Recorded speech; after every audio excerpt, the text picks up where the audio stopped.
അപ്പം Saturday episode എങ്ങനെ ഉണ്ടായിരുന്നു എന്ന് ചോദിക്കുകയാണെങ്കിൽ എല്ലാ കഴിഞ്ഞ 2-3 സാറ്റർഡേ സൺഡേ എപ്പിസോഡൊക്കെ വരുമ്പോൾ ലാലേട്ടന്റെ എപ്പിസോഡ് ഗുമ്മായിരുന്നു. പൊരിച്ചു ലാലേട്ടൻ മാസ് എന്നൊക്കെ പറയുന്ന പോലെ തന്നെ ഇത്തവണയും ലാലേട്ടൻ പൊരിച്ചു, ലാലേട്ടൻ മാസ് കാണിച്ചു. പക്ഷെ അതിൽ എനിക്ക് പേഴ്സണലി പറയാനുള്ളത് ഒരു പാർഷ്യാലിറ്റി ഉണ്ടായിരുന്നു എന്നുള്ളതാണ്. ഇതെന്റെ വ്യക്തിപരമായ അഭിപ്രായമാണ്. സിബിനെ മാത്രം ടാർഗറ്റ് ചെയ്തുകൊണ്ടുള്ള അല്ലെങ്കിൽ സിബിനെ മാത്രം പൊരിക്കാനുള്ള ഒരു എപ്പിസോഡായിട്ട് ആയിരുന്നു എനിക്ക് സാറ്റർഡേ എപ്പിസോഡ് തോന്നിയത്. എന്ന് വെച്ച് സിബിൻ ചെയ്ത കാര്യം അത്ര പുണ്യപ്രവൃത്തിയാണ്, അതുകൊണ്ട് സിബിനെ കുറ്റപ്പെടുത്തി എന്നൊന്നും ഞാൻ പറയുന്നില്ല. സിബിൻ ചെയ്ത തെറ്റാണ് എന്ന് തന്നെ പല വീഡിയോകളിൽ പറഞ്ഞു കഴിഞ്ഞു. സോ അതിന് സിബിനെ ക്രൂശിക്കണം, സിബിനെ വാണിംഗ് കൊടുക്കണം, സിബിനെ പൊരിക്കണം, പണിഷ്മെന്റ് കൊടുക്കണം, ഇതെല്ലാം അക്സെപ്റ്റ് ചെയ്യുന്നുണ്ട്.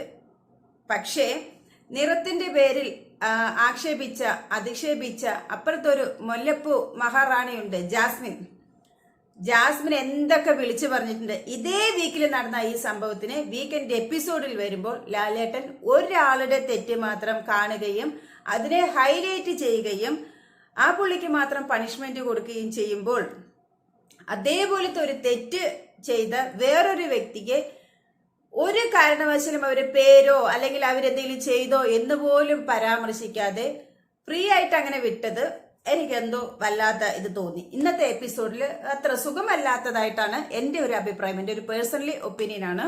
പാർഷ്യാലിറ്റി കാണിച്ചു എന്നുള്ളതാണ് എനിക്ക് പറയാനുള്ളത്.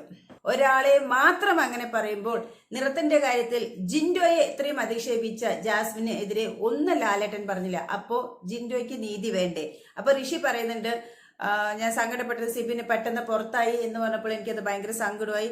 സിബിൻ മാത്രമല്ല ഈ വീട്ടിൽ ഒരുപാട് പേര് ഇതിനേക്കാൾ മോശമായതൊക്കെ പറഞ്ഞിട്ടുണ്ട്. പക്ഷെ സിബിന് പെട്ടെന്ന് വാക്കുകൾ കിട്ടാതെ ഋഷി അതങ്ങനെ പറയുമ്പോൾ ലാലേട്ടൻ പറയുന്നുണ്ട്, ഒരുപാട് പേര് ഇത് പറയുന്നുണ്ട്, പക്ഷെ അതിനെക്കുറിച്ച് ഞാൻ ഇപ്പൊ ഒന്നും പറയുന്നില്ല, കാരണം പറഞ്ഞു കഴിഞ്ഞാൽ ജാസ്മിനെ പറയേണ്ടി വരും.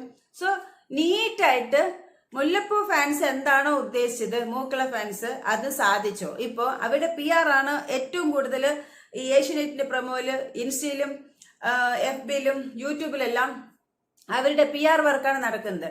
ജാസ്മിനെ പറ്റി എന്തെങ്കിലും ഒന്ന് കണ്ടു കഴിഞ്ഞാൽ ജാസ്മിനെ വെള്ളപൂശിക്കൊണ്ട് ഒരിക്കൽ ബിഗ് ബോസ് തന്നെ ലാലേട്ടൻ തന്നെ ഗബ്രിയെ ക്രൂശിച്ചുകൊണ്ട് ജാസ്മിനെ വെള്ളപൂശിയതാണ്. അവിടെ നിന്ന് ഇങ്ങോട്ട് പിന്നെ ജാസ്മിനെ വെള്ളപൂശാൻ PR-കളും ഒറ്റക്കെട്ടായിട്ട് അങ്ങ് ഇറങ്ങിപ്പോ സോഷ്യൽ മീഡിയ പേജ് മുഴുവൻ ജാസ്മിനെ പറ്റി, ജാസ്മിൻ നല്ലതാണ്, 23 വയസ്സായ പെൺകുട്ടി അച്ചീവ് ചെയ്ത്, 23 വയസ്സായ പെൺകുട്ടി എന്തൊക്കെ ചെയ്യുന്നു, പിടിച്ചു നിൽക്കുന്നു, അവളുടെ പൊട്ടൻഷ്യൽ, അവള് ആ വീട്ടിൽ സഫർ ചെയ്യുന്ന കാര്യം, അങ്ങനെ ഏതാണ്ടൊക്കെയോ സംഭവങ്ങളും ഘോരം ഘോഷിച്ചുകൊണ്ട് PR വർക്ക് തുടങ്ങിയിട്ടുണ്ട്. സോ അപ്പൊ അതൊക്കെ കണ്ടപ്പോൾ ഏഷ്യന്റെ പേജിൽ വരുന്ന ഇത്തരം അഭിപ്രായങ്ങളെല്ലാം കണ്ടപ്പോൾ അതെല്ലാം കൂടെ കണക്കിലെടുത്തുകൊണ്ട് അതുപോലെ സിബിനെ കുറിച്ചിട്ടെല്ലാം വളരെ മോശമായതുണ്ട്. സിബിൻ ചെയ്ത് തെറ്റാണ്, അതാരും സിബിൻ നല്ലവനാണ്, പുണ്യാളനാണെന്ന് ഒരിക്കലും ഒരാളും റിവ്യൂ ചെയ്യുന്നവരോ ഒരു ചാനലുകാരോ പറഞ്ഞിട്ടില്ല.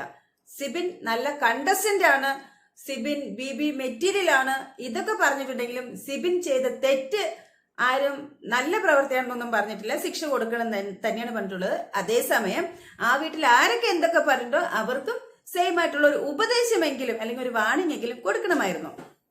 സോ അത് ചെയ്യാത്തത് മാത്രമാണ് നമ്മൾ പാർഷ്യാലിറ്റി ആയിട്ട് കാണുന്നത്, കണക്കാക്കപ്പെടുന്നത് അത് മാത്രമാണ്. ഇന്നത്ര എനിക്ക് വലിയ ഇതായിട്ട് തോന്നിയില്ല. നമ്മൾ സീസൺ 2 നോക്കിയിട്ടുണ്ടോ? രജി സാറ് വന്നപ്പം ഇതുപോലെ ഒരു ഇത്തിരി ഹൈപ്പിൽ പോകുന്നു എന്ന് കണ്ടപ്പോൾ ഒരു കൊട്ട് കൊടുത്തു, നീ അവിടെ ഇരിക്കേ, അങ്ങനെ വന്നിട്ടുണ്ട്. കുറെ കാര്യങ്ങൾ അങ്ങനെയുണ്ട്. അതേസമയം റോബിന്റെ കാര്യം വന്നപ്പോഴും കുറച്ച് ഹൈപ്പിൽ പോകുന്നു കണ്ടപ്പോൾ അവരേതെങ്കിലും ഒരു സൈഡ് ചെറിയൊരു പോയിന്റ് കിട്ടിക്കഴിഞ്ഞാൽ തമാന്നൊരു കൊട്ട് കൊടുത്ത് നീ ഉയരരുത് അവിടെ ഇരിക്കേ എന്ന് പറഞ്ഞ പോലെ ഇപ്പൊ ഒരു പക്ഷെ വന്ന ഈ 2 വീക്കിനുള്ളിൽ ഈ പവർ വീടിന്റെ അധികാരം വ്യത്യസ്ത രീതിയിൽ കൊണ്ടുവരാം, നല്ല എന്റർടൈൻമെന്റ് ആയിട്ട് കൊണ്ടുവരാം, നല്ല രീതിയിൽ കൊണ്ടുവരാനായിട്ട് പല വ്യത്യാസങ്ങളും ബിഗ് ബോസ് വീടിനകത്ത് വന്നപ്പോൾ സിബിൻ വന്നതോടുകൂടി ബിഗ് ബോസ് വീടൊരു ഓളമുണ്ടായി. ഗെയിമിന്റെ ഗതികളെല്ലാം മാറി മറിഞ്ഞു, വളരെ രസകരമായിട്ടാണ് ചെയ്യുന്നത്, എല്ലാം നന്നായിട്ട് ചെയ്യുന്നു എന്ന് പറഞ്ഞപ്പോൾ PR-കളുടെ ഒരു ഘോഷയാത്രയെ സിബിനെ ഇടിച്ചു താഴ്ത്തിക്കൊണ്ട് സിബിൻ ചെയ്ത അയൽക്കൂട്ടമാണ് കുടുംബശ്രീയാണ്, എല്ലാവരെയും പിന്നിലേക്ക് വലിക്കുന്നു, എല്ലാവരും കൂടി സിബിന്റെ വാലായി നടക്കുന്നു, സിബിനെ രാജാവാക്കുന്നു, സിബിൻ അങ്ങനെയാണ് ഇങ്ങനെയാണ് എന്നൊക്കെ പറഞ്ഞ് PR-കളുടെ കുത്തിത്തിരിപ്പുകളുടെ ഘോഷയാത്രയായിരുന്നു പിന്നീട് നമ്മൾ കണ്ടതെല്ലാം.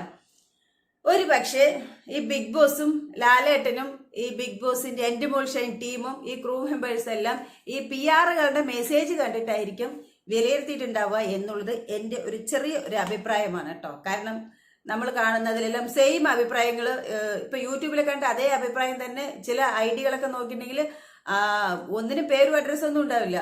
ഇൻസ്റ്റയിലുണ്ടാവും, FB-യിലും ഉണ്ടാവും. കാരണം പണമാണ്. PR എന്ന് പറഞ്ഞാൽ പബ്ലിക് റിലേഷൻ. പണം കൊടുത്ത് ആളുകളെ വിലക്കെടുത്ത് കഴിഞ്ഞാൽ എന്ത് തൊട്ടിത്തരം കാണിച്ചാലും അതിനെ വെള്ള പൂശിക്കൊണ്ട് വെള്ള പെയിന്റ് അടിച്ചുകൊണ്ട് പുണ്യവാളന്മാരാക്കിക്കൊണ്ട് ഇങ്ങനെ പ്രസ്താവനകൾ ഇറക്കി അവർ നല്ലവരാണ് എന്ന് ജഡ്ജ് ചെയ്യാനായിട്ട് കുറേ ആളുകൾ ഉണ്ടാകും. പണം വാങ്ങിക്കഴിഞ്ഞാൽ ചെയ്യുമല്ലോ. സോ അത് ആ മെസ്സേജുകളെല്ലാം കൂടി ഓൾമോസ്റ്റ് ഏതാണ് ബെറ്റർ ആയിട്ട് തോന്നിയത് അങ്ങനെ നോക്കിയിട്ടുണ്ടാകും.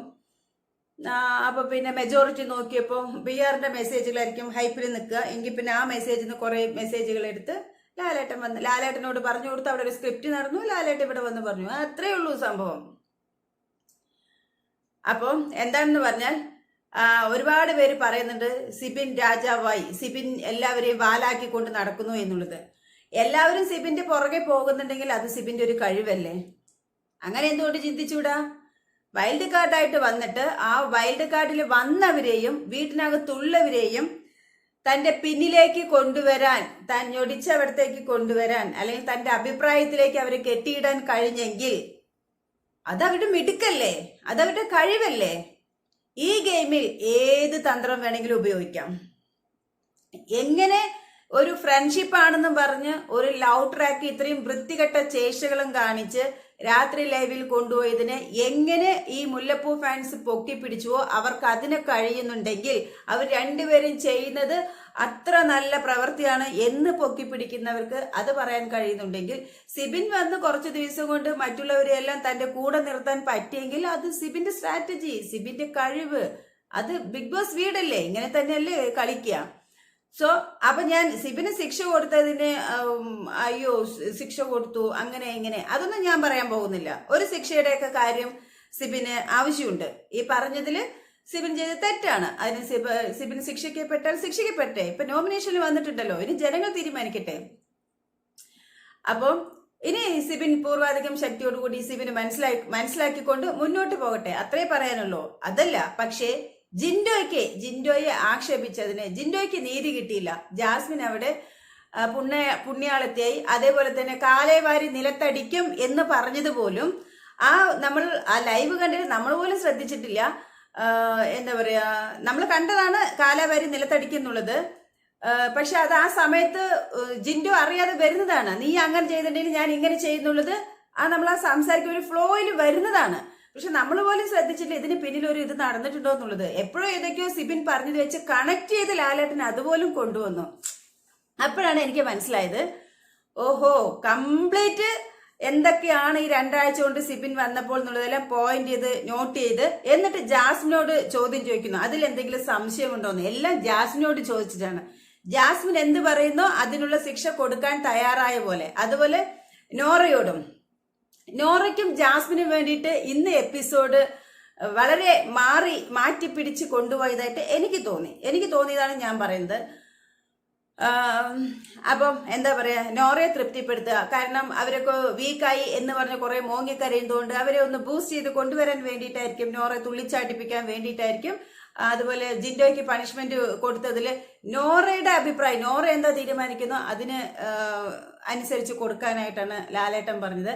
അതേപോലെ കാലേവാരി നിലത്തടിക്കും എന്നുള്ളത് ഞാൻ ഒരു ഫ്ലോയിൽ പറഞ്ഞതാണ് എന്ന് ജിൻഡോ പറഞ്ഞിട്ട് പോലും ജാസ്മിനോട് ലാലേട്ടൻ ചോദിച്ചു, അതിന് പിന്നിൽ സിബിനുണ്ടോ അല്ലെങ്കിൽ മറ്റാരെങ്കിലും ഉണ്ടോ എന്ന് പറഞ്ഞാൽ സിബിനാണോ അതിന്റെ പിന്നിലെ മാസ്റ്റർ ബ്രെയിൻ എന്നുള്ളത് ചോദിച്ചിട്ട് എന്ത് തോന്നുന്നു എന്നുള്ളത് ക്വസ്റ്റ്യൻ അങ്ങോട്ടാണ് ഇട്ടു കൊടുക്കുന്നത്. എന്നിട്ട് എന്താ പറയുന്നത് എന്നുള്ളത് അത് നമ്മളും ചിന്തിച്ചിട്ടില്ല, ജാസ്മിനും ചിന്തിക്കുന്നില്ല, ആരും ചിന്തിക്കുന്നില്ല. എപ്പോഴോ എന്തൊക്കെയോ ഒരു വർത്തമാനം പറഞ്ഞതിന്റെ അതിപ്പോ കണക്ട് ചെയ്ത് പറഞ്ഞ പോലെ വരുത്തി തീർക്കുന്നതായിട്ടൊക്കെ എനിക്ക് തോന്നിയതല്ല.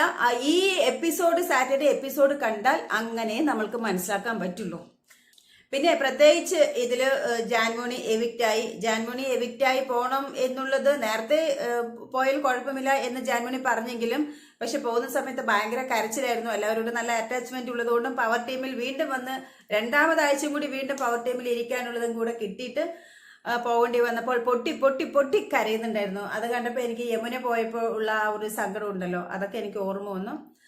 സോ ജാൻമോണി എവിക്റ്റായത് മാത്രമല്ല ജാൻമോണി ട്രോളി കൊണ്ട് കുറെ വീഡിയോകൾ എനിക്ക് ബിസിനസ് ക്ലാസ്സിൽ സഞ്ചരിക്കണം എന്നൊക്കെ പറഞ്ഞിട്ടുള്ള ആ കുട്ടികളുടെ അതെനിക്ക് കാണിച്ച് ഭയങ്കര ഇഷ്ടമായി. അപ്പൊ എത്രമാത്രമാണ് ജാൻമോണി ഈ ചെറിയ കുട്ടികൾ മുതൽ വലിയവർ വരെ റീച്ച് ആയിരിക്കണേ എന്നുള്ളതാണ്. അതൊന്നും പോസിറ്റീവായിട്ട് എടുക്കാം. സോ ഇത്രയൊക്കെയുമാണ് ഇന്നത്തെ എപ്പിസോഡിൽ ഉണ്ടായിരുന്നത്. പ്രത്യേകിച്ച് സിബിനെ റോസ്റ്റ് ചെയ്ത എപ്പിസോഡായിട്ട് എനിക്ക് ഇന്നത്തെ സാറ്റർഡേ എപ്പിസോഡ് തോന്നി. സോ ഇത് എന്റെ അഭിപ്രായം. നിങ്ങൾക്ക് അഭിപ്രായ വ്യത്യാസമുണ്ടെങ്കിൽ താഴെ കമന്റ് ചെയ്തോളൂ. അടുത്ത വീഡിയോ ആയിട്ട് നമുക്ക് വീണ്ടും കാണാം. ബൈ.